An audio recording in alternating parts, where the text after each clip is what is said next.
Hallelujah. Praise the Lord. Bwana Yesu apewe sifa.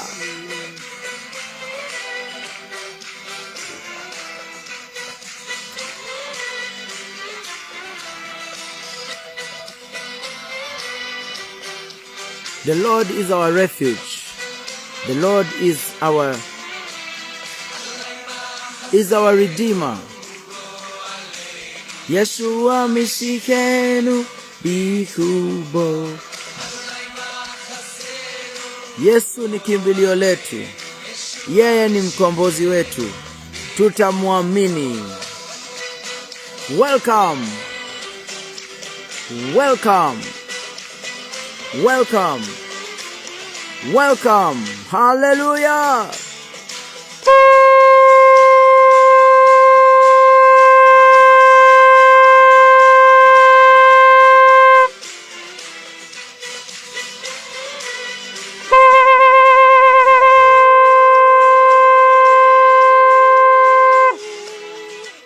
Hallelujah. Hugo alenu Yeshua misikenu bikubo. Welcome. Hallelujah.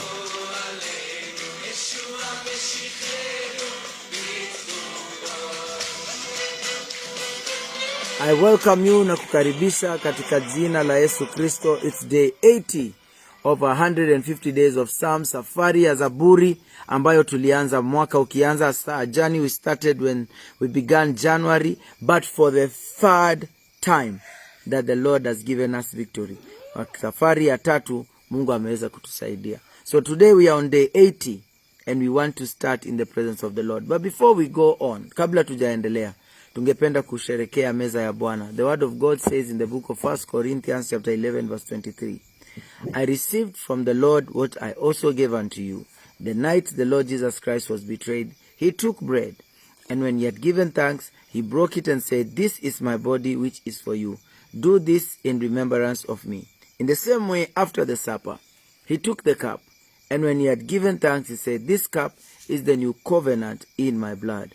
Do this every time you drink it in remembrance of me. For whenever you eat of this bread and drink of this cup, you proclaim the Lord's death until he comes. Hilo neno ndio la kusherekea meza ya Bwana ambayo tunaanza nalo. We are starting with 1 Corinthians chapter 11 verse number 23. Inasema nalipokea kwa Bwana. Hallelujah. Thank you Jesus. Leo niko na mkalimani, dada yetu Susan ako, utaweza kumuona at some point. Neno la Mungu linasema kwa maana mimi nalipokea kwa Bwana niliyowapa nanyi, ya kuwa Bwana Yesu usiku ule aliotolewa alitoa mkate, naye akisha shukuru akaumega akasema, huu ndio mwili wangu ulio kwa ajili yenu, fanyeni hivi kwa ukumbusho wangu. Na vivi hivi baada ya kula akakitoa kikombe akasema, kikombe hiki ni agano jipya katika damu yangu, fanyeni hivi kila mnywapo kwa ukumbusho wangu. Na tuombe kwa sababu ya kikombe na mkate. Baba, katika jina la Yesu tunakushukuru kwa sababu ya neema, kwa sababu ya nafasi ambayo umetupatia tuweze kusoma neno lako tena na tuweze kusherekea meza ya Bwana. Kwa hivyo sasa tunataka kukabidhi mkate, tunataka kukabidhi kikombe mikononi mwako, ya kwamba Bwana tunapoendelea ukuu wako utakuwa nasi, tuzingire na malaika, tuwezeshe, tufungue macho, na Baba tuweze kuona utukufu wako siku ya leo tunapoingia kipindi hiki cha kuweza kujaza eneo hili na neno lako. Kwa hivyo tunakushukuru na tunakupa sifa. Katika jina la Yesu tunaendelea kuomba. Amen. Amen. Wacha tule mkate pamoja katika jina la Yesu.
Tunywe kikombe pamoja.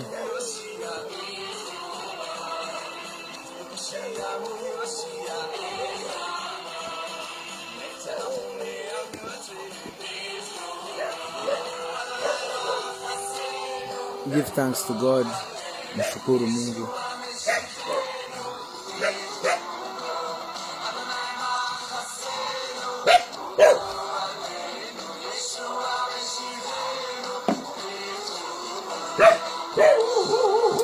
Hallelujah. Thank you, Jesus. Hallelujah, Jesus. Tunakupa sifa. Tunakupa utukufu. Tunakuinua Baba. Tunasema hakuna kama wewe. Tunasema wewe unastahili. Tunasema unastahili. As we honor you, give you. Hallelujah. Tumwabudu Yesu. Let's worship the Lord. Psalms 80, Zaburi kama nini. Hallelujah. You are wonderful. You are worthy, oh Lord.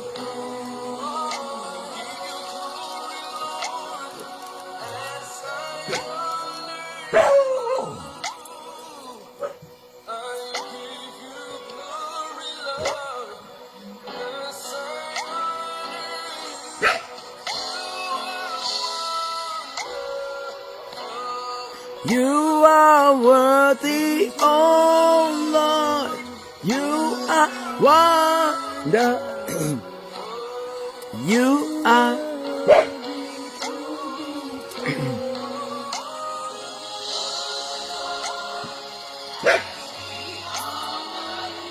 in the midnight hour. As we honor you, you are wonderful. You are worthy, oh Lord. You are wonderful.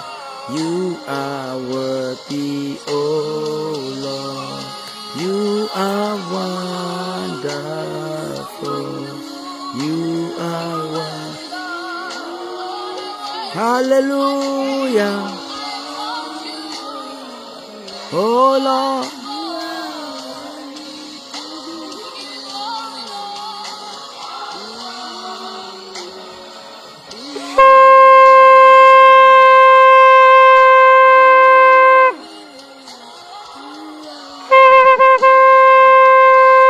Come on, shangilie Bwana na makofi. Hallelujah.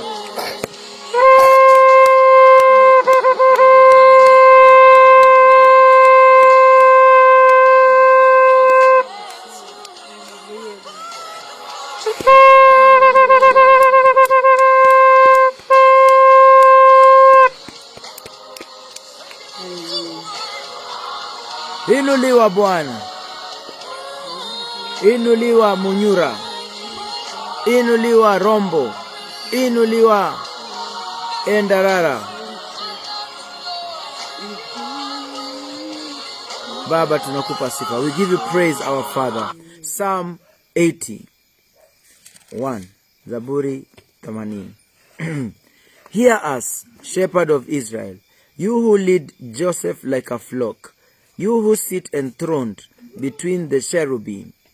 Shine forth before Ephraim, Benjamin, and Manasseh. Awaken your might. Come and save us. Verse 3. Rescue us, O God. Make your face shine on us, that we may be saved. 4. How long, Lord mighty? How long, Lord Almighty, will your anger smolder against the prayers of your people? 1-4 in Swahili. Wewe uchungaye Israel, usikie. Wewe umuongozaye Yusufu kama kundi. Wewe uketie juu ya makerubi utoe nuru mbele ya Efraim na Benjamin na Manase. Usiamshe nguvu zako, uje utuokoe. Mungu, uturudishe, ukaangazishe uso wako, nasi tutaokoka. Bwana Mungu wa majeshi, hata lini utaghadhabikia maombi ya watu wako? Umewalisha mkate wa machozi, umewanywesha machozi kwa kipimo kikuu. Amen. Verse 5 inasema, you made, verse 5 inasema, you have fed them with the bread of tears, you have made them drink tears by the bowlful. 6, you have made us an object of derision to our neighbors, and our enemies mock us. 7, restore us, God Almighty. Make your face shine on us, that we may be saved. 8, you transplanted a vine from Egypt. You drove out the nations and planted it. 9, you cleared the ground for it, and it took root and filled the land. 10, the mountains were covered with its shade, the mighty cedars with its branches. 11, its branches reached as far as the sea, its shoots as far as the river. 12, why have you broken down its walls, so that who pass by pick its grapes? 13, boars from the forest ravage it, and insects from the fields feed on it. 14, return to us, God Almighty. Look down from heaven and see.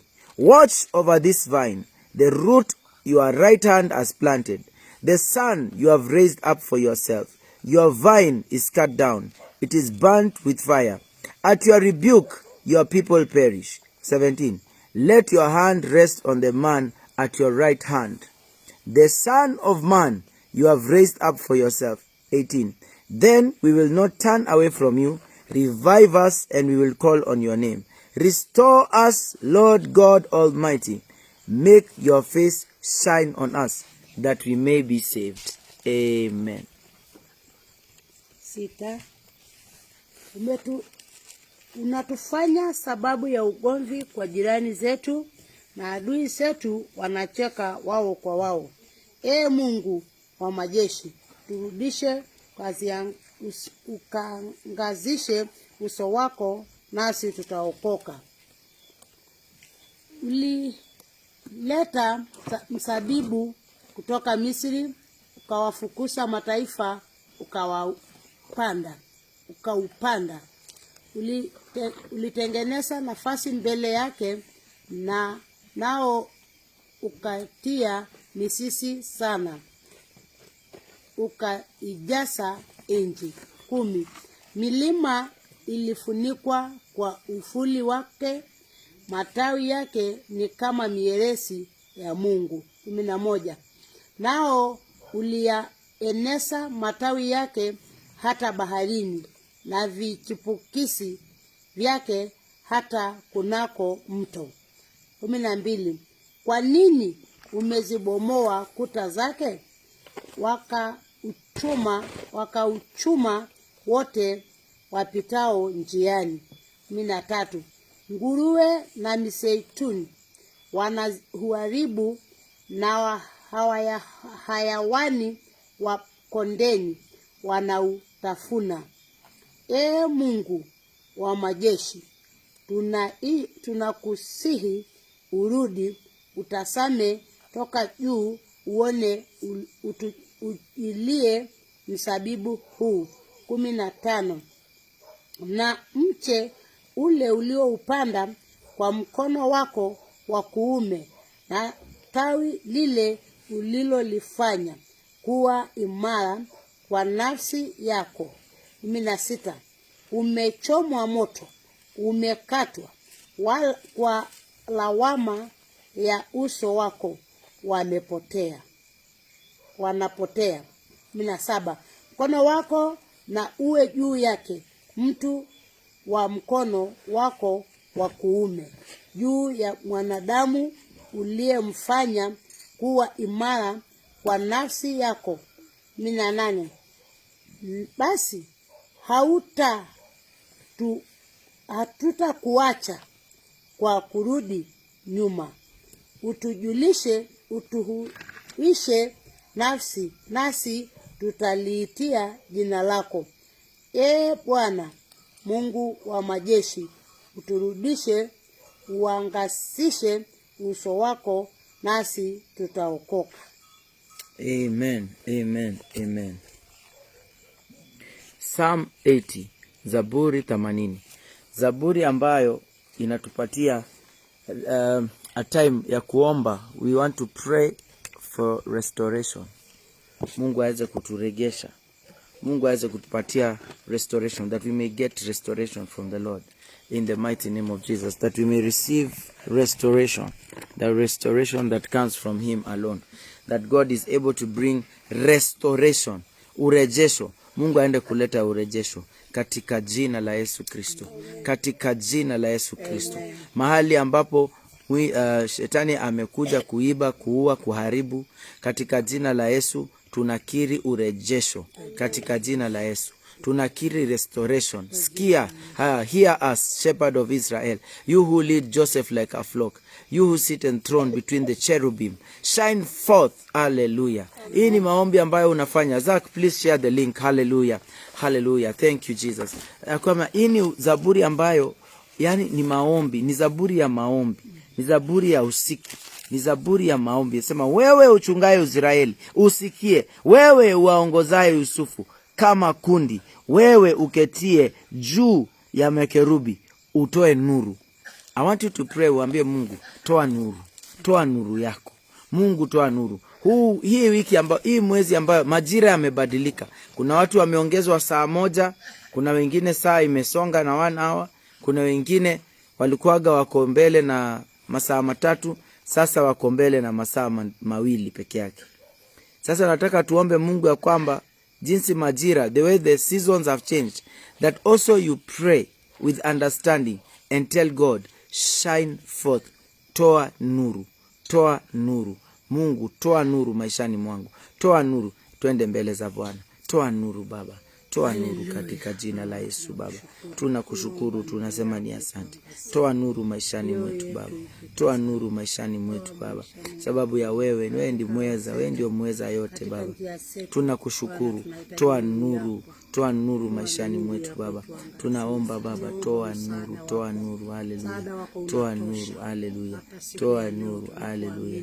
Haleluya. Reka shondara bazeke. Reke boshandara bazenjerebo. Tunakushukuru Baba. Tunakushukuru Baba. Toa nuru, toa nuru Baba. Toa nuru. Haleluya. Toa nuru katika jina la Yesu. Toa nuru Baba. Toa nuru. Shine forth, shine forth, shine forth our Father. Shine forth in the name of Jesus Christ. Nataka tujifunike na damu ya Yesu. Pray for the plead yourself with the blood of Jesus. Cover yourself with the blood of Jesus. Katika jina la Yesu. Wacha damu ya Yesu ikuzingire. Wacha damu ya Yesu ikuzingire. Katika jina la Yesu. Katika jina la Yesu. Katika jina la Yesu. Roka janda raba zoko robosha. Randa mazoko robo sandara mazoko. Riki sendere bo sandara baso. Riki sondo robo santara bazoraba. Raba shanda raba zeki robo sandara. Riki sendere bo santara bo sakabosha. Rebo santara bazaka basendere bo sandara. Rebo shanda. Inasema mstari wa 3. Mungu uturudishe. Uangazishe uso wako, nasi tutaokoka. Restore us, O God. Make your face shine on us, that we may be saved. In the name of Jesus. Restore. Restore. Restore. Come on, pray for yourself. Restore my life. Restore my life. Pray for yourself. Mwambie Mungu restoration. Restoration. Mungu akupatie restoration. Akupatie restoration. Mungu akupatie restoration. Mungu akuwezeshe. Akupatie restoration. Mungu akupatie restoration. Restoration in the name of Jesus. Grant us your restoration. Oh, Letorian. Oh, we worship you, Lord. Grant us your restoration. In the name of Jesus. Restoration. Restoration. Amen. Amen. Twende kwa za Methali 17. Proverbs 17. The midnight hour, the night of wisdom, hekima na maarifa.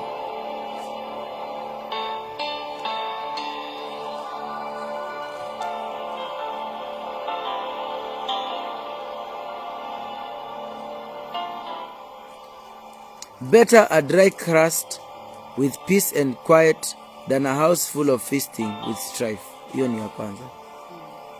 So, let's Methali 17:1. Afadhali mego kafu pamoja na utulifu kuliko nyumba yenye baramu nyingi pamoja na magomvi.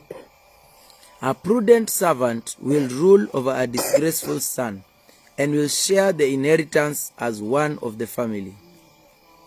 Mtumwa atendaye kwa busara tamtawala mwana atendaye mambo ya aibu.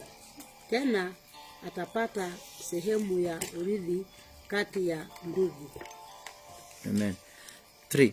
The crucible for silver and the furnace for gold, but the Lord tests the heart. Karibuni kwa fedha na tanuru kwa dhahabu, bali Bwana huijaribu mioyo. A wicked person listens to deceitful lips. A liar pays attention to a destructive tongue. Mtenda mabaya husikiliza midomo ya uofu, na muongo hutega sikio lake kusikiliza ulimi wa madhara. 5.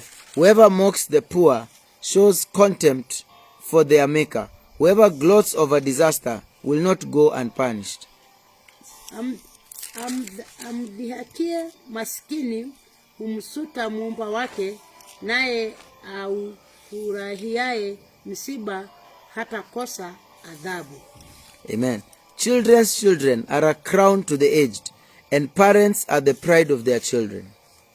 Wana wa wana ndiyo taji ya wazee, na utukufu wa watoto ni baba zao.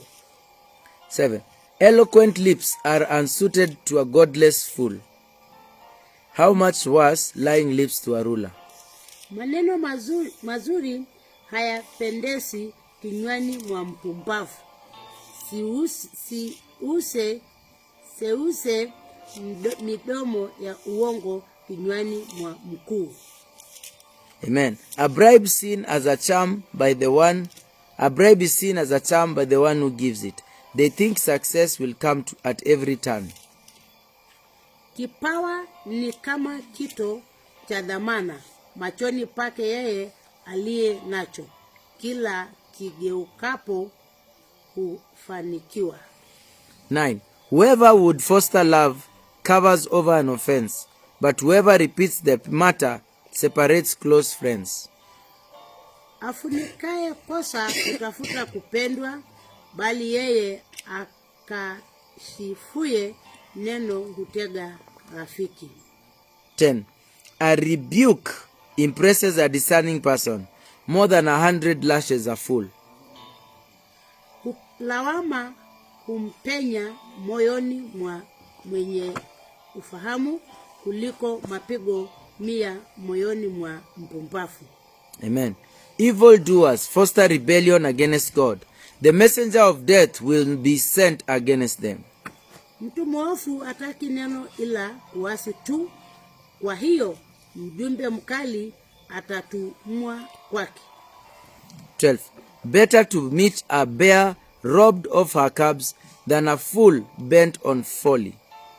Afadhali mtu akutwe na dubu aliyenyang'anywa watoto wake kuliko na mkumbafu katika upumbafu wake. Evil will never leave the house of one who pays back evil for good. Yeye arudishaye mabaya badala ya mema, mabaya hayataondoka nyumbani mwake. Amen. Starting a quarrel is like breaching a dam, so drop the matter before a dispute breaks out.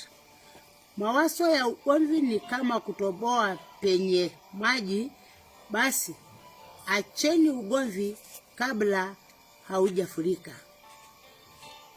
Acquitting the guilty and condemning the innocent, the Lord detests them both. Verse 15. Yeye asemaye kwamba asiye na haki ana haki, naye asemaye kwamba mwenye haki hana haki. Hao wote wawili ni chukizo kwa Bwana. Why should fools have money in hand to buy wisdom when they are not able to understand it? Nini maana ya mpumbavu kuwa na fedha mkononi mwake ya kununulia hekima ikiwa hana moyo wa ufahamu? A friend loves at all times, and a brother is born for a time of adversity.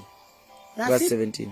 Rafiki hupenda siku zote, na ndugu amesaliwa kwa siku ya taabu.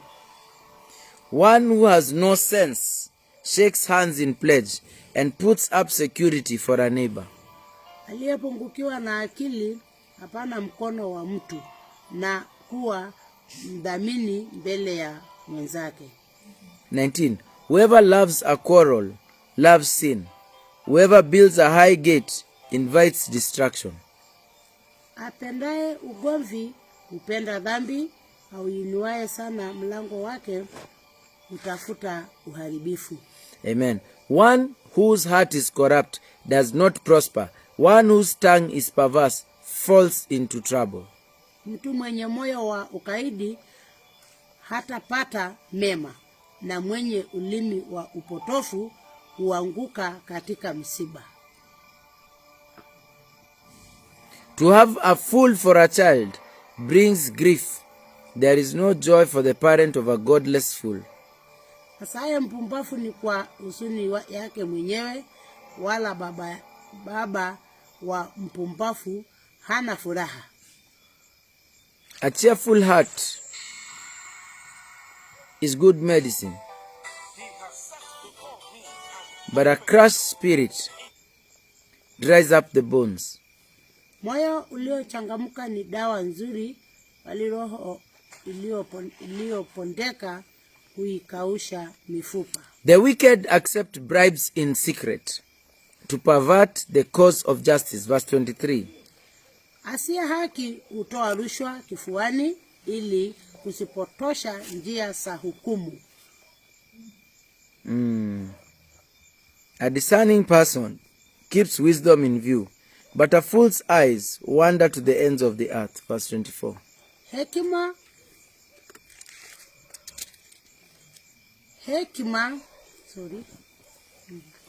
24. Hekima huwa machoni pake mwenye ufahamu, bali macho ya upumbavu huwa katika ncha za dunia. A foolish son brings grief to his father, and bitterness to the mother who bore him. Mwana mpumbavu ni huzuni kwa babaye, na uchungu kwa mamaye aliyemzaa. If imposing a fine on the innocent is not good, surely to flog honest officials is not right. Tena kumwadhibu mwenye haki si vizuri, wala si kwema kwa kumpiga wakuu kwa unyofu wao. The one who has knowledge uses words with restraint, and whoever has understanding is even-tempered. Asuyaye maneno yake ni mwenye maarifa, na mwenye roho ya utulifu ana busara. Even fools are thought wise if they keep silent, and discerning if they hold their tongues. Hata mpumbavu akinyamaza huhesabiwa hekima, akifumbua midomo yake huhesabiwa ufahamu. Hallelujah. Bwana Yesu apewe sifa. Amen. Hallelujah. Maneno ya hekima. Hekima, wisdom. Usiku Mungu akamtokea Solomon. God came to Solomon. Akamuuliza unataka nini? Solomon answered and said, wisdom. I need wisdom. And God said, because you have asked for wisdom, I will also give you riches. I will also give you riches. So we want to thank God for this night and this morning. I'm recording this at exactly 1 a.m. in the morning. It's now about 10 o'clock in the UK. Tunashukuru Mungu, sasa inaingia saa 4 pale UK, pale London. Families in London, we celebrate you. Kina Nancy, Alicia, my sister Dora, my sister Elizabeth. God bless you so much as you continue to serve God in that nation. My brother Blessed Samuel in Lagos, I'm trusting God to come to you very soon as the Lord helps me, in the mighty name of Jesus. Hallelujah. Ecclesiastes, Mhubiri.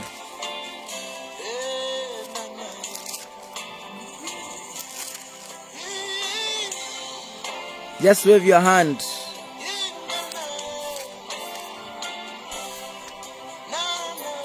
Just worship this God.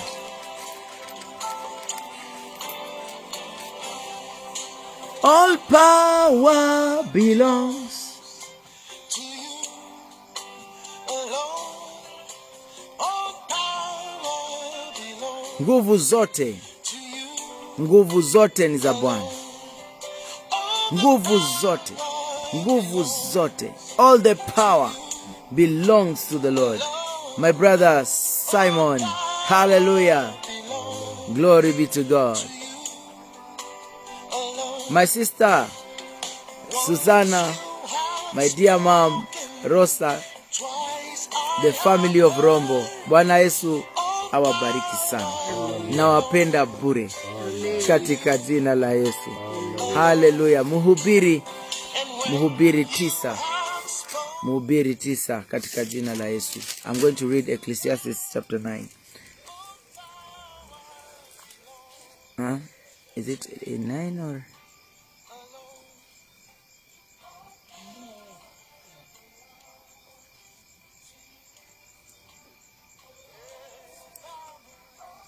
Acha tuangalie tuko kwa Mhubiri ngapi. We need to read Ecclesiastes.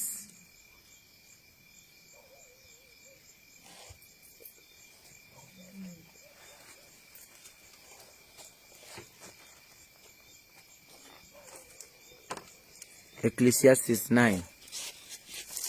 Mhubiri 9. So I reflected on this and concluded that the righteous and the wise and what they do are in God's hands, but no one knows whether love or hate awaits them. Na kwa ajili ya hayo yote nikitia moyo wangu katika kuyatafuta haya, na ya kuwa wenye haki na wenye hekima pamoja na matendo yao yote wamo mkononi mwa Mungu, kwamba ni pendo au kwamba ni chuki. Mwanadamu hajui mambo yoyote yawapita. Verse 2. All share a common destiny, the righteous and the wicked, the good and the bad, the clean and the unclean, those who offer sacrifices and those who do not. As it is with the good, so with the sinful. As it is with those who take oaths, so with those who are afraid to take them. Mambo yote ya watukia wote sawasawa. Kuna tukio moja kwake mwenye haki na kwake asiye haki, kwamba kwa mtu mwema na kwa mtu muofu, kwa mtu aliye safi na kwa mtu asiye safi. Kwake yeye atoaye kafara na kwake asiyetoa kafara. Kama alivyo huyu mwema, ndivyo alivyo mwenye dhambi. Yeye aapaye kwa yeye aogopaye kiapo. Amen. This is the evil in everything that happens under the sun. Ecclesiastes 9:3. The same destiny overtakes them all. The hearts of people, moreover, are full of evil, and there is madness in their hearts while they live, and afterward they join the dead.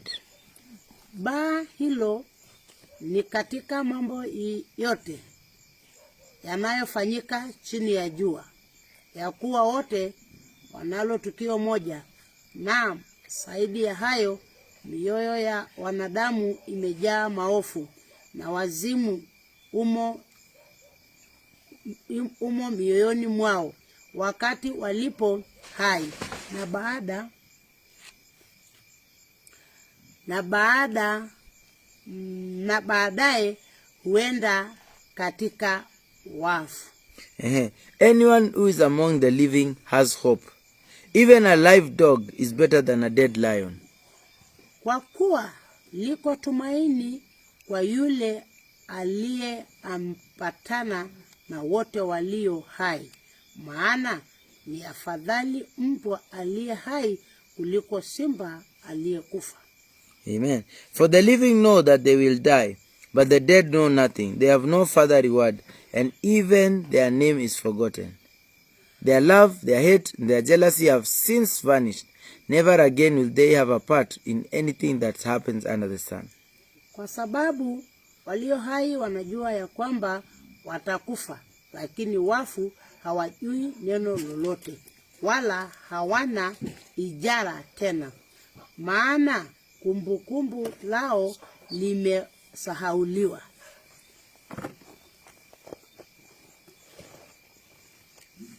Umesoma 6? Yeah. Mapenzi yao ya machukio yao na husuda yao imepotea yote pamoja, wala hawana sehemu tena katika jambo lolote lililofanyika chini ya jua. 7-10. Go eat your food with gladness, and drink your wine with a joyful heart, for God has already approved what you do. Always be clothed in white, and always anoint your head with oil. Enjoy life with your wife, whom you love, all the days of this meaningless life that God has given you under the sun, all your meaningless days, for this is your lot in life and in your toilsome labor under the sun. Whatever your hands find to do, do it with all your might, for in the realm of the dead where you are going, there is neither working, nor planning, nor knowledge, nor wisdom. Wewe enenda zako ule chakula chako kwa furaha, unywe mvinyo yako kwa moyo wa kuchangamka, kwa kuwa Mungu amekwisha kuzikubali kazi zako. Mavazi yako na yawe meupe siku zote, wala kichwa chako kisikose maharamu. Uishi kwa furaha pamoja na mke umpendaye siku zote za maisha yako ya ubatili ulisopewa chini ya jua, siku zote za ubatili wako, kwa maana huwa ni sehemu yako ya maisha. Na katika taabu zako ulizositabika chini ya jua, lolote mkono wako utakalo lipata ulifanye kwa nguvu zako, kwa kuwa hakuna kazi wala shauri wala maarifa wala hekima huko kuzimu uendako wewe. Amen. 11. I have seen something else under the sun. The race is not for the swift, or the battle to the strong, or does food come to the wise, or wealth to the brilliant, or favor to the learned, but time and chance happen to them all. Nikarudi na kuona chini ya jua ya kwamba si wenye mbio washindanao katika michezo, wala si walio hodari washindanao vitani, wala si wenye hekima wapatao chakula, wala si watu wa ufahamu wapatao mali, wala wenye ustadi wapatao upendeleo, lakini wakati na bahati huwapata wote. Maana mwanadamu naye hajui wakati wake, kama samaki wanaokamatwa katika nyafu mbaya, na mfano wake ndege wanaonaswa mtegoni. Kadhalika wanadamu hunaswa katika wakati mbaya unapowaangukia kwa ghafla. Endelea mumalize. Pia nimeona hekima chini ya jua, nayo ni kama hivi. Tena kwangu mimi ilionekana kuwa ni neno kubwa. 14 Palikuwa na mji mdogo, na watu ndani yake walikuwa wachache. Akaja mfalme mkuu juu yake, akauhusuru, akajenga ngome mkubwa ili kuupiga. 15 Basi kulionekana humo mtu maskini mwenye hekima, naye kwa hekima yake akauokoa mji ule. Lakini hata hivyo hapakuwa na mtu yeyote aliyemkumbuka yule maskini. 16 Ndipo niliposema, bora hekima kuliko nguvu. Walakini hekima ya maskini hudharauliwa, wala maneno yake hayasikilizwi. 17 Maneno ya mwenye hekima yanenwayo taratibu husikiwa, zaidi ya mlio wake atawalaye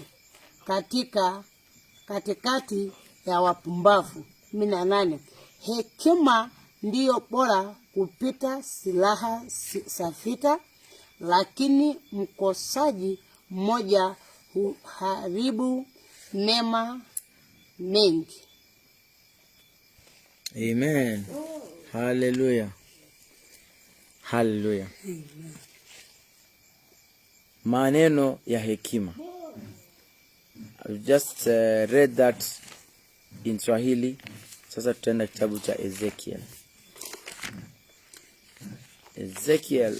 Ezekiel the watchman.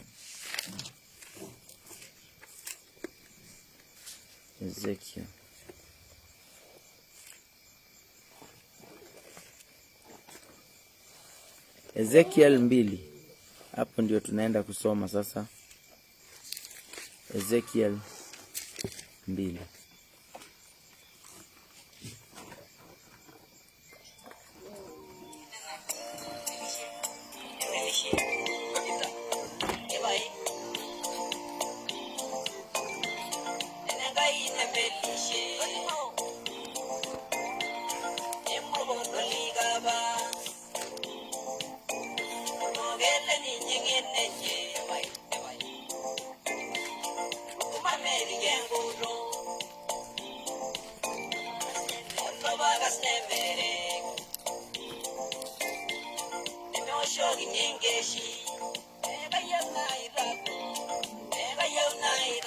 Ezekiel.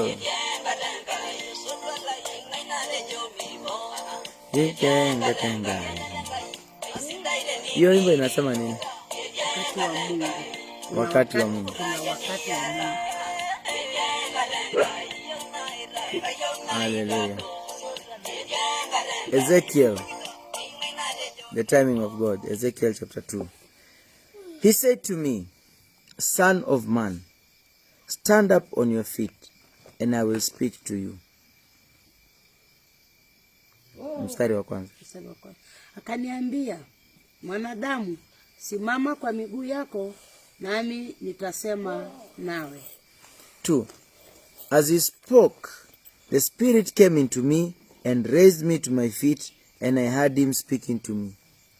Naye aliposema nami, Roho ikaniingia, ikanisimamisha, nikamsikia yeye aliyesema nani. He said, Son of man, I am sending you to the Israelites, to a rebellious nation that has rebelled against me. They and their ancestors have been in revolt against me to this very day. Akaniambia, mwanadamu, na kutuma kwa wana wa Israeli, kwa mataifa wanaoasi, walio niasi mimi, wao na baba sao wamekosa juu yangu. Naam, hata hivi leo. The people to whom I am sending you are obstinate and stubborn. Say to them, this is what the sovereign Lord said. Na wana hao wana nyuso zisizo na haya, mioyo yao ni migumu. Mimi na kutuma kwa hao, nawe utawaambia, Bwana Mungu asema hivi. And whether they listen or fail to listen, for they are a rebellious people, they will know that a prophet has been among them. Verse 5. Nao kwamba watasikia au kwamba hawatakusikia, maana ndiyo nyumba ya kuasi hao. Hata hivi watajua ya kuwa nabii amekuwako miongoni mwao. And you, son of man, don't be afraid of them or their words. Don't be afraid, though briars and thorns are all around you. And na wewe mwanadamu, usiwaogope hao, wala usiyaogope maneno yao, ijapokuwa miiba na michongoma pamoja nawe unakaa katikati ya inge. Usiyaogope maneno yao, wala usifadhaike kwa sababu ya nyuso zao, wajapokuwa ni nyumba yenye kuwazi. Amen. You live among scorpions. Do not be afraid of what they say, or be terrified by them, though they are a rebellious people. Verse 7. You must speak my words to them, whether they listen or fail to listen, for they are rebellious. Verse 7. Nawe utawaambia maneno yangu, kwamba watasikia au kwamba hawatasikia. Hawataki kusikia, maana hao wanaasi sana. But you, verse 8, son of man, listen to me. Listen to what I say to you. Don't rebel like that rebellious people. Open your mouth and eat what I give you. Bali wewe mwanadamu, sikia neno hili ninalo kuambia, usiwe wewe mwenye kuasi kama nyumba ile yenye kuasi. Unua kinywa chako ule ni kupacho.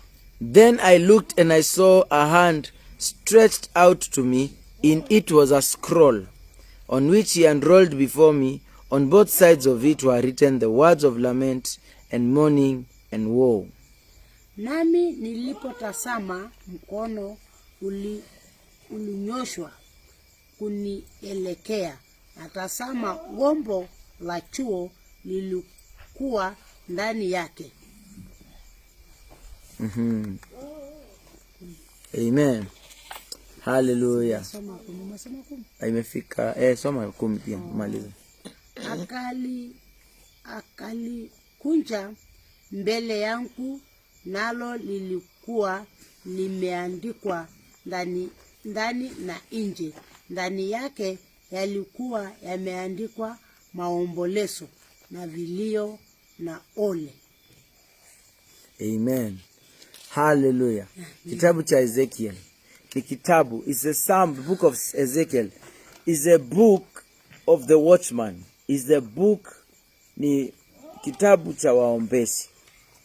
Kitabu cha Ezekieli ni kitabu cha waombezi. Kitabu cha the intercessor. The book of Ezekiel is a book for the intercessor. As you hear, today is going to be Mission Monday. Today is Mission Monday. And I thank God, the Lord has been faithful from the time we came to Rombo. We'll be leaving from Rombo on Mission Monday. So the word of the Lord says, you must speak my words. Verse 7.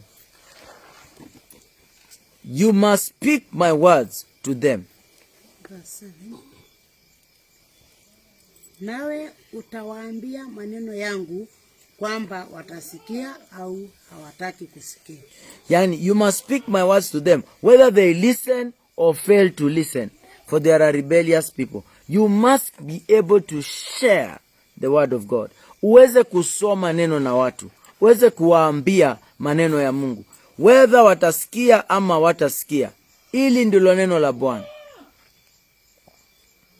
Mara kwa mara nawaambia, you don't need a title for you to share the word of God. Hauhitaji kuwa na jina fulani ndio uweze kuwaambia watu kumhusu Mungu. Maisha yako mwenyewe ni Biblia. Your life is a Bible. Everybody is reading. The impact of your life, yani nguvu ya ile maisha yako ni Yesu anaonekana vipi kwa maisha yako. Watu wakitafuta wanampata, wakikuangalia, je, wanapata huyu Yesu? Are they able to see the Jesus that you are talking about in their life? Can they be able to see it? Can they see it? The question. Swali kubwa. Very soon I'll be coming back to you in Marsabit. We thank God. My brother Phile Elias. God bless you. Twende kwa kitabu cha Revelation.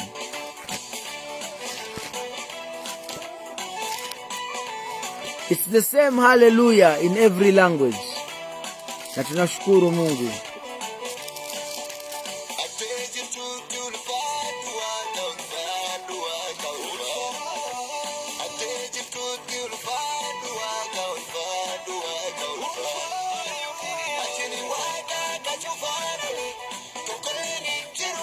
Waborana, Waormo, this is a song you can understand.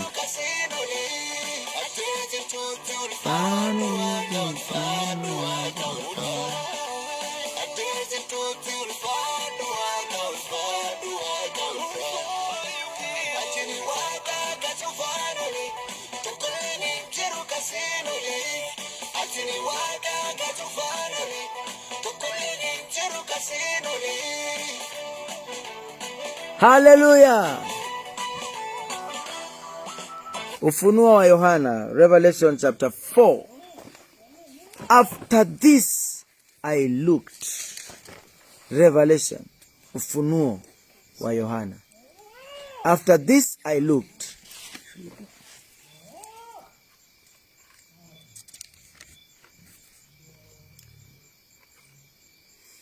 After this I looked, and there before me was a door standing open in heaven. And the voice I heard speaking to me like a trumpet.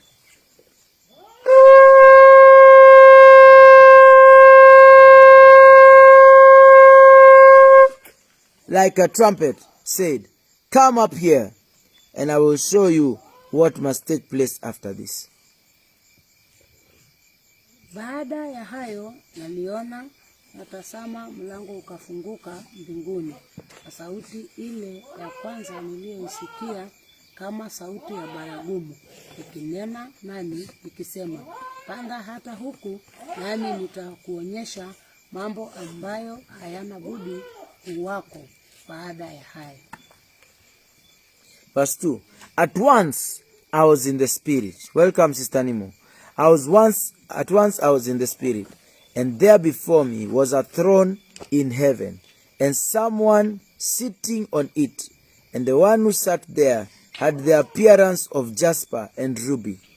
A rainbow that shone like an emerald encircled the throne. 2 and 3. Na mara nalikuwa katika roho, na tazama kiti cha enzi kimewekwa mbinguni, na mmoja ameketi juu ya kile kiti. 3. Na yeye aliyeketi na alionekana midhili ya jiwe la yasipi na akiki, na upinde wa mvua ukilisunguka katika kiti cha enzi, ukionekana midhili ya sumaridi. Verse 3. And the one who sat there had the appearance of jasper and ruby, a rainbow that shone like an emerald encircled the throne. Verse 4. Surrounding the throne were 24 other thrones, and seated on them were 24 elders. They were dressed in white and had crowns of gold on their heads. From the throne came flashes of lightning, rumblings and peals of thunder. In front of the throne 7 lamps was blazing. These are the 7 spirits of God. Also in the front of the throne there was that which looked like a sea of glass, clear as crystal. In the center around the throne were 4 living creatures, and they were covered with eyes in front and in back. The first living creature was like a lion, the second was like an ox, the third had a face like a man, the fourth like a flying eagle. Each of the 4 living creatures had 6 wings and was covered with eyes all around. Hallelujah. Thank you, Jesus. Even under its wings, day and night, they never stop saying, Holy, holy, holy is the Lord God Almighty. The whole earth is filled with your glory, Lord. Endelea kutoka hapo mpaka vasio. Na viti 24 vilikizunguka kile kiti cha enzi, na juu ya vile viti naliona wazee 24 wameketi, wamevikwa mavazi meupe, na juu ya vichwa vyao walikuwa na taji za dhahabu 5. Na katika kile kiti cha enzi kunako toka umeme na sauti ya ngurumo na taa 7 za moto zilikiwaka mbele ya kile kiti cha enzi. Ndizo roho 7 za Mungu 6. Na mbele ya kile kiti cha enzi kulikuwa na mfano wa bahari ya kioo kama bilauri, na katikati ya kile kiti cha enzi na pande zote za kile kiti cha enzi, pande zote za kile kiti cha enzi na pande zote za kile kiti kulikuwako wenye uhai 4, wamejaa macho mbele na nyuma 7. Na huyo mwenye uhai wa kwanza aliyekuwa mfano wa simba, na mwenye uhai wa pili aliyekuwa mfano wa ndama, na mwenye uhai wa 3 aliyekuwa mfano kama aliyekuwa na uso kama uso wa mwanadamu, na mwenye uhai wa 4 alikuwa mfano wa tai arukaye 8. Na hao wenye uhai wa 4 kila mmoja alikuwa na mabawa 6, na pande zote na ndani wamejaa macho, wala hawapumziki mchana wala usiku, wakisema, Mtakatifu, mtakatifu, mtakatifu, Bwana Mungu Mwenyezi, aliyekuwako na aliyeko na atakaye kuja. 9.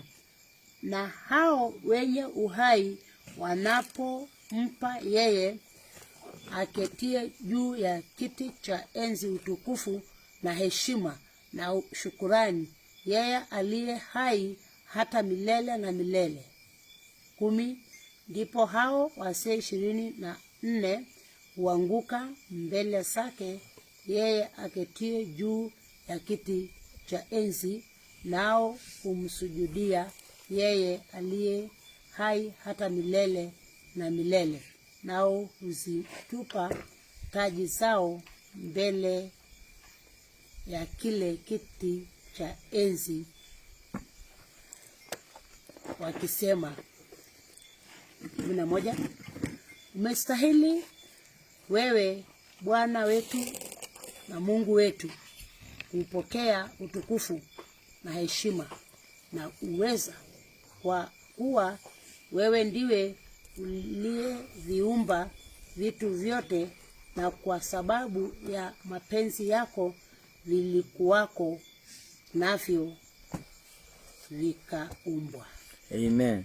Verse 10 na verse 9 inasema, whenever the living creatures give glory, honor and thanks to him who sits on the throne and who lives forever and ever, the 24 elders fall down before him who sits on the throne and worship him who lives forever and ever. They lay their crowns before the throne and say, you are worthy to receive all the glory, all the praise, and all the honor and all the power. For you created all things, and by your will they were created and have their being. Hallelujah. Mhm. Hii ni picha ya madhabahu ambayo yako katika mbingu ya tatu. Mahali ambapo ukiangalia, when you look at the place where these activities are going on, unaingia huko rohoni, au ingii kwa mwili, au ingii kwa jinsi unajua kufanya mambo. Unaingia kiroho kwa kusoma neno, kwa maombi, kwa kufunga, by prayer, by fasting. That is how you access the spirit realm. By reading this word, unaona vile wakati zingine tunasoma na hata to explain, tunasoma tu hili neno. Ukilisoma tu, kwa kulisoma kwa sauti, maisha yako hayatabakia the same. Bwana Yesu asifiwe. Amen. Nikikutabiria uende kwa boma yako, wasiwasi ya kuogopa ni utaenda vipi, harusi itakuwa vipi, hizo zote muachie Bwana. Pokea kwenda kwa boma yako katika jina la Yesu. Amen. Pokea. Haleluya. Yani usifikirie vile itakuwa, venye itaenda, kijana ni mgani, anatoka wapi. Hapana. Wewe upokee, uambie Mungu, napokea boma yangu katika jina la Yesu. Amen. Young lady, you are trusting God for a spouse. Yeah. Unashangaa ni huyu ama si huyu. Anakuja anakaa vizuri kidogo, unastukia ameoa. Na sio umefunga na kuomba siku karibu 5, unafikiri ndio ule ndugu. You think it's that one, but it's not that one. For those of you who are very single, the right place for you to be is standing where God wants you to stand. Na mahali Mungu anakutaka ni hapa katika madhabahu haya ya Ufunuo wa Yohana 4.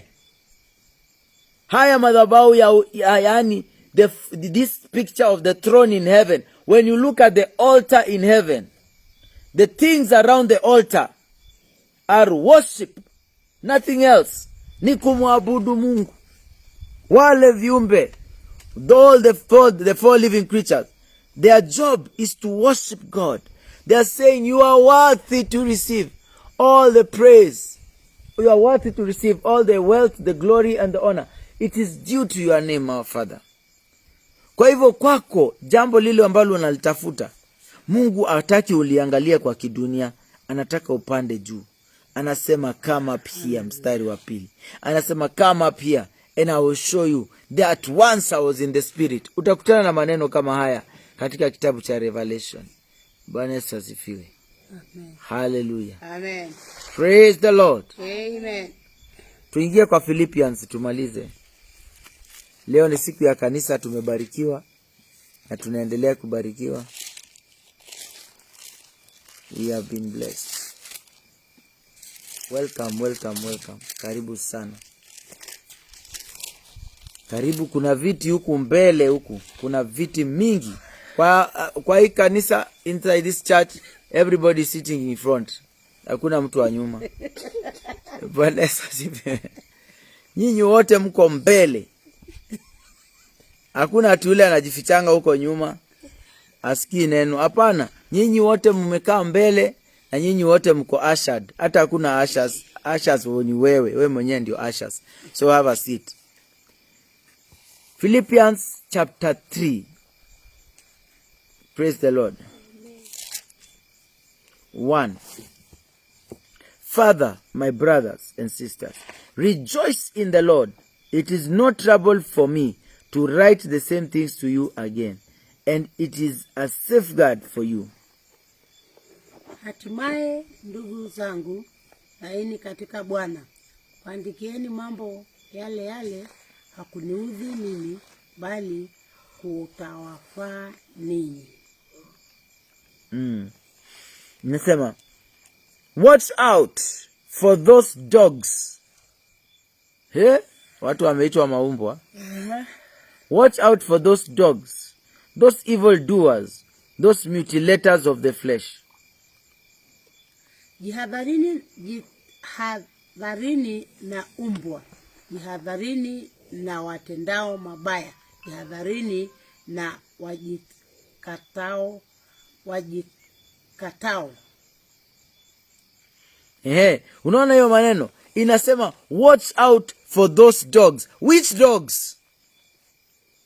Are they these ones? Like these ones ziko hapa zinachunga. Sio hizo.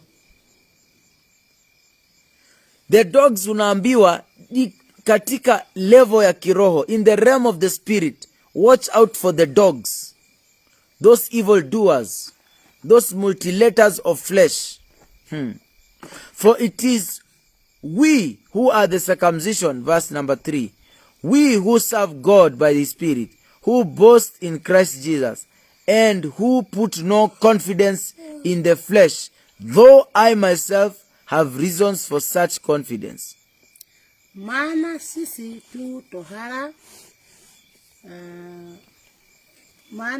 tu tohara tumwabuduo Mungu kwa roho na kuona fahari juu ya Kristo Yesu, wala hatutumaini mwili. Walakini mimi ningeweza kutumainia mwili, mtu yeyote angejiona kuwa anayo sababu ya kutumainia mwili. Mimi zaidi. Amen. Uko verse 4. Okay.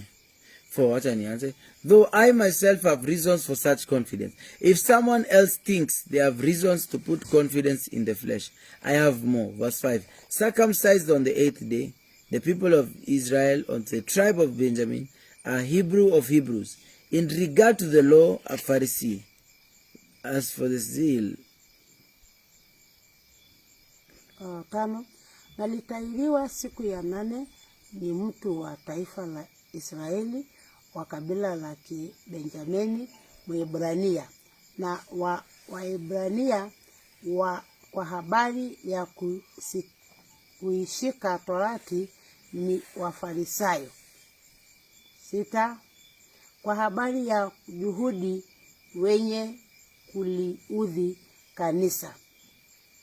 Kwa habari ya haki ipatikanayo kwa sheria, siku na hatia. Amen. Wacha nisome 6. As for zeal, persecuting the church.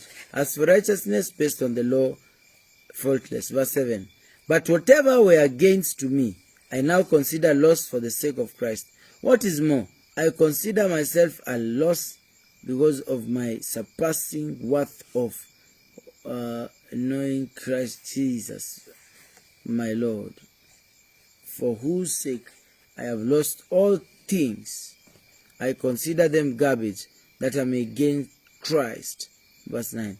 And be found in him, not having a kindness of my own, and that goes from law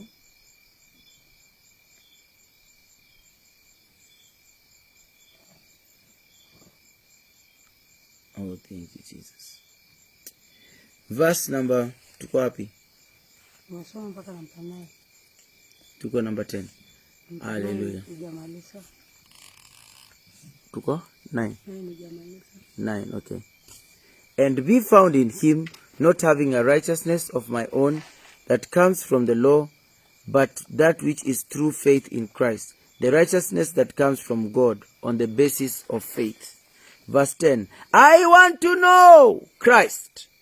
Yes, to know the power of his resurrection and participation in his sufferings, becoming like him in his death, and so somehow attaining to the resurrection from the dead. Soma 10 na 11. Umeanza 7? Mimi nilifika 6 tu. Aya, tuendelee basi kutoka 7. 7. Lakini mambo yale yaliyokuwa faida kwangu alihesabu kuwa hasara kwa ajili ya Kristo. 8. Naam, na zaidi ya hayo na hesabu mambo yote kuwa hasara kwa ajili ya uzuri usio na kiasi wa kumjua Kristo Yesu Bwana wangu, ambaye kwa ajili yake nimepata hasara ya mambo yote, nikiyahesabu kuwa kama mavi, ili nipate Kristo. 9. Tena nionekane katika yeye, nisiwe na haki yangu mwenyewe ipatikanayo kwa sheria, bali ile ipatikanayo katika imani iliyo katika Kristo Yesu, iliyo katika Kristo, haki ile itokayo kwa Mungu kwa imani. 10. Ili nimjue yeye na uwezo na kufufuka kwake na ushirika wa mateso yake, nikifananishwa na kufa kwake. 11. Ili nimpate kwa njia yoyote kuifikia kiama ya wafu. 12. Si kwamba nimekwisha kufika au nimekwisha kuwa mkamilifu, la, bali nakasa mwendo ili nipate kulishika lile ambalo kwa ajili yake nimeshikwa na Kristo Yesu. 12. Not that I have already obtained all this, or have already arrived at my goal, but I press on to take hold of that for which Christ Jesus took hold of me. I press on to take hold of that for which Christ Jesus took hold of me. Wakati unapokoka, the moment you get born again, God through Christ, yani Christ gets hold of you. So now ni wewe, you press on to take hold that for which Christ Jesus took hold of you. Brothers and sisters, it is not considered, I did not consider myself yet to have taken hold of it. But one thing I do, forgetting what is behind and straining toward what is ahead, I press on toward the goal to win the prize for which God has called me heavenward in Christ Jesus. I press on toward the prize. I press on toward the prize. I press on. Thank you, Jesus. 13. Thank you, Jesus. Ndugu, nisijidhanie nafsi yangu kwamba nimekwisha kushika ile, ila natenda neno moja tu, nikiyasahau yaliyo nyuma, nikiyachuchumilia yaliyo mbele. 14. Nakasa mwendo nifikirie mede ya thawabu ya mwito mkuu wa Mungu katika Kristo Yesu. 15. Basi sisi tulio wakamilifu na tukase hayo, na hata mkiwasa mengine katika jambo lolote, Mungu awafunulie hilo nalo. 16. Lakini hapo tulipofika, na tuenende katika lilo hilo. All of us then, verse 15, who are mature should take such a view of things, and if on some point you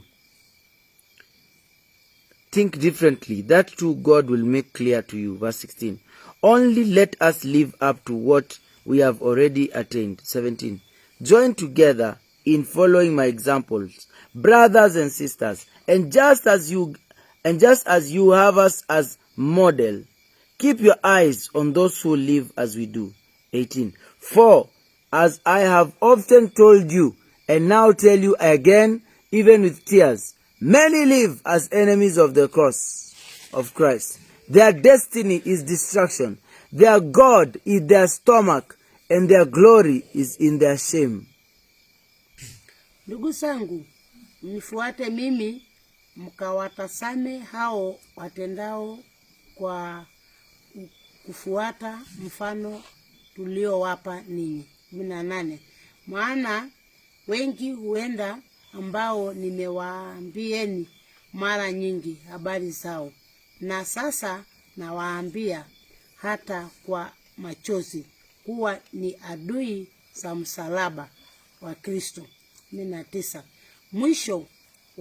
mwisho wao ni uharibifu, Mungu wao ni tumbo, utukufu wao katika fedheha yao, waniao mambo ya duniani. 20, kwa maana sisi wenyeji wetu uko mbinguni, kutoka huku tena tunamtazamia Mwokozi Bwana Yesu Kristo. Amen. 21, maliza. Atakaye ubadili mwili wetu wa unyonge upate ufanana na mwili wake wa utukufu, kwa uweza ule ambao kwa huo uweza hata kuvitiisha vitu vyote viwe chini yake. Amen. Verse 19, their destiny is destruction, their God is their stomach, and their glory is in their shame. Their mind is set on earthly things. Unasikia hiyo maneno? Amen. Mawazo yao ni vitu vya dunia hii.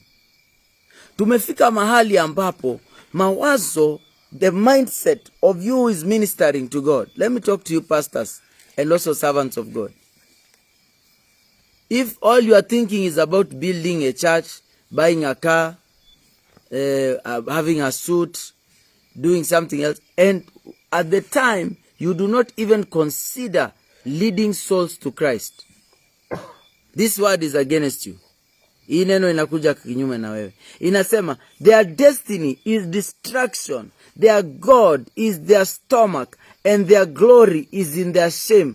Their minds are set on earthly things, but our citizenship is in heaven, as we eagerly await a Savior from there, the Lord Jesus Christ, who by the power that enables him to bring everything under his control will transform our lowly bodies, that we will be like his glorious bodies. Aye, Jesus, set your mind on things above, not on earthly things. Colossians 1 says, set your mind, yani fanya bidii yote, uweke mawazo yako ya moyo iweze kuangalia juu, iweze kulenga. Kama wewe ni mfanye biashara, hata kama unaomba upate biashara nyingine, weka mawazo yako juu. Weka mawazo ndani ya Yesu. Usiweke mawazo ndani ya ati vile unajua kufanya biashara, ama vile unajua kuimba, ama unajua vile unajua kuhubiri. Hiyo ni setting your mind on earthly things. The God that we serve is answering prayer. He is answering prayer. Oh my Father. The God we serve answers prayer. As we have come to the last chapter of this 6-pack, I want you to pray for yourself. Nataka ujiombe. Uambie Mungu, hii wiki ambayo tunaanza, Baba, katika haya majira mapya, kwa sababu leo ni majira mapya. Leo ni majira mapya. Ule mtu ambaye anamtumaini Mungu, the person that is waiting upon the Lord, God is not going to shame you. This is the right time, I believe it is. In the mighty name of Jesus. Oh, glory to God. Glory to God, my Father, my Father. Jesus, you are worthy. You are worthy to be praised. Worthy to be praised. Come on, pasa sauti yako. You know, Jesus. Lift up your heart towards the godly.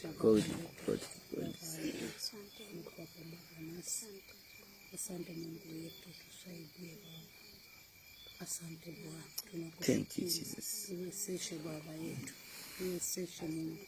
Hallelujah. Uko hapo, you are there, you are not born again. This broadcast is coming to you live from Rombo. Another third time. By the grace of God, God has been so merciful. We have been able to broadcast on Friday night, Saturday, and now Sunday. 3 days being here in the Psalm Garden of Simon and his dear wife, Susan, together with their lovely children. And today we are so blessed to have them even watching with us in the name of Jesus. Thank you, Jesus. Thank you for the word. Thank you, Jesus. Thank you, Jesus. Baba, katika jina la Yesu tunakushukuru kwa mkutano wa leo. Tunakushukuru kwa sababu umetuwezesha kusoma haya maneno. Tunakushukuru kwa sababu ya Mission Monday. We thank you for Mission Monday. We thank you for what you're going to do, Lord, even as we serve you. May your name be glorified. So we commit ourselves. We speak a blessing to the family of Simon and Susan. We pray, God, restore them, bless them, favor them. Favor their family, Lord. Show them your goodness. Show them your love. Show them you love them. Show them you are with them. Father, I speak a blessing in this home where I've been received. I speak a blessing over this altar in the name of Jesus. May the favor of God be upon this land in the name of the Lord. As we sound the trumpet,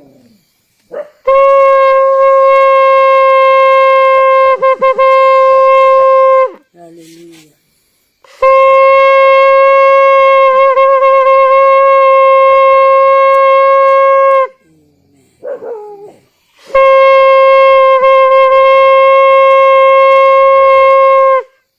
Majeshi ya Mungu yaende kuzunguka sasa hapa Rombo. Yashuke. Majeshi ya Mungu. Majeshi. The armies of God begin to march into this town in the name of Jesus. Frustrate every plan of the enemy. Wachawi wote na waganga tunatuma giza kwa macho yao katika jina la Yesu. We come in the mighty name of Jesus. We operate in the realm of the spirit.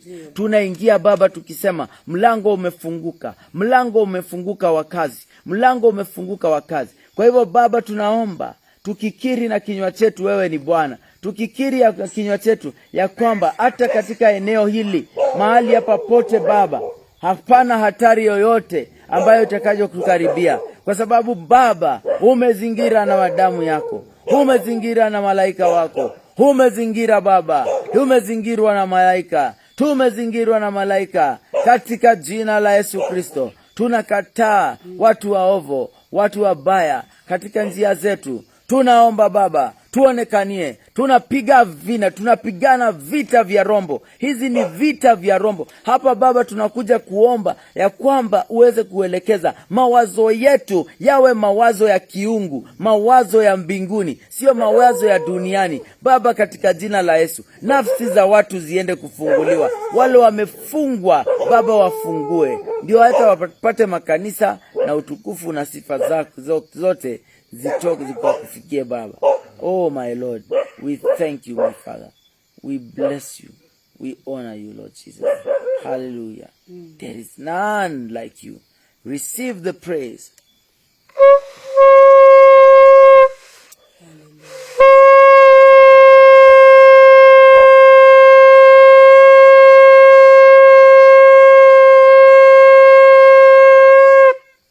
In the name of Jesus.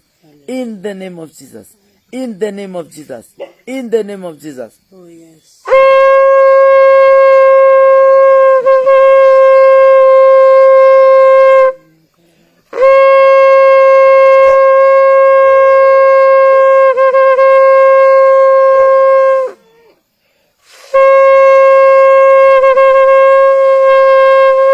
Waweke huru Baba. Set them free that are bound in chains. Set them free that are walking contrary to your will. Set them free, Father. Them that are not operating in the level that they should. I pray over your life. May you be set free in the name of Jesus. Mungu akuweke huru katika jina la Yesu. Katika njia yote umefungwa. Mpendwa, na tangaza, I declare over your life, my sister Janet. I declare you are free. I declare you are free. I declare you are free in the name of Jesus. Freedom is your portion. Freedom is your portion. Freedom is your portion. Freedom is your portion. At this midnight hour, I come to declare, you shall set your mind on things above. You shall set your mind on things above. In the name of Jesus Christ, I decree over your life the blessing of God, the favor of God, the dominion of God. I prophesy over you. This is the week of the breakthrough. This is the week. This is the time. The gate has changed. The gate of time has changed. So my Lord, my Father, arise in your power. Arise in your strength. I will now sound shofar.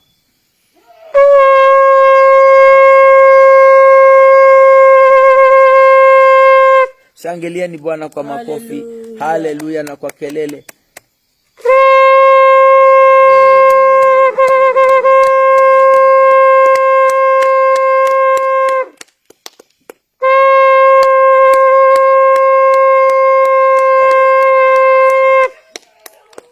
Haleluya. Haleluya. Haleluya. Bwana atende wiki hii. Bwana atuwezeshe. Leo tumeomba siku ya 80, lakini ni siku ya 81 ya mwaka. Ya kwamba Bwana ametuwezesha kuona, si kwa nguvu zetu wenyewe, ni kwa nguvu zake. Ni kwa nguvu za maisha, ni kwa nguvu za neno lake, maisha ya Yesu ndani yetu. Baba, kwa hivyo tunaendelea kushukuru.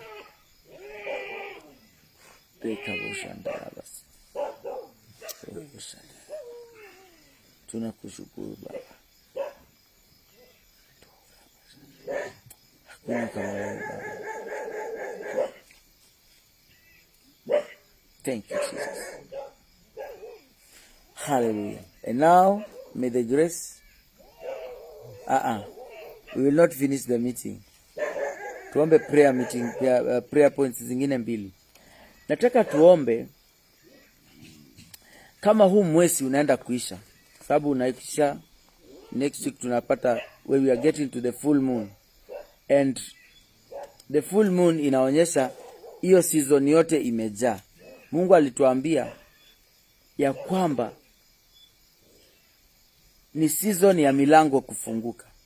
Open doors. Bwana Yesu asifiwe. Amen. Na kutabiria kazi katika jina la Yesu. Amen. Na kutabiria baraka katika jina la Yesu. Amen. Na kutabiria afya njema katika jina la Yesu. Amen. I prophesy over you good health. Amen. I prophesy over you the favor of God. Amen. I prophesy over you the favor of God. Amen. The goodness of the Lord. Amen. We plead the blood of Jesus over this compound. Amen. We plead the blood of Jesus over this place. Amen. In the name of Jesus. Amen. The blood of Jesus. Amen. Over this environment. Amen. We saturate it with the blood of Jesus. We saturate it with the favor of God. We saturate this area with the blood of Jesus. In the name of Jesus. Jina la Yesu. Hapa Rombo tunaomba ya kwamba kutaenda kukua na baraka ya ajabu kwa wateule wale wanaomba Mungu, wale wanaomtarajia Mungu. Kutaenda kuwa na reconciliation, kurudiana, urejesho, watu waende kupendana, watu waende kurudiana tena katika jina la Yesu. We have been given a ministry of reconciliation by the Lord. Hiyo ndio hiyo huduma tulipatiwa. Kama mtu mmekosana, umsamee. Kama mtu amekukosea, usamee. Kabla hata uende kumuongelesha, umsamee. Umsamee hata in advance. Kuna mtu mwingine anafanya jambo ambalo ukiangalia hili jambo anafanya si jambo la kumfurahisha Mungu. But unachukua nafasi, unaambia Mungu, hata kama hiyo kitu imekuwa namna gani, Mungu, mimi nimekuinulia mkono. Nasema utamalaki, nasema nimesamehe. Nimewachilia huyo mtu. Nimerelease yeye katika jina la Yesu. Hallelujah. Amen. Bwana Yesu asifiwe. Amen. Kabisa uachilie. Yani the beauty about forgiveness is just this, forgiving. If you cannot forgive, kama uwezi kusamehe, then baba yako wa mbinguni hawezi kukusamehe pia. Lazima ufanye ile kitu una expect wewe ufanyiwe. Inasema ask and you shall receive. Knock and the door shall be open. Seek and you shall find. Inasema tena,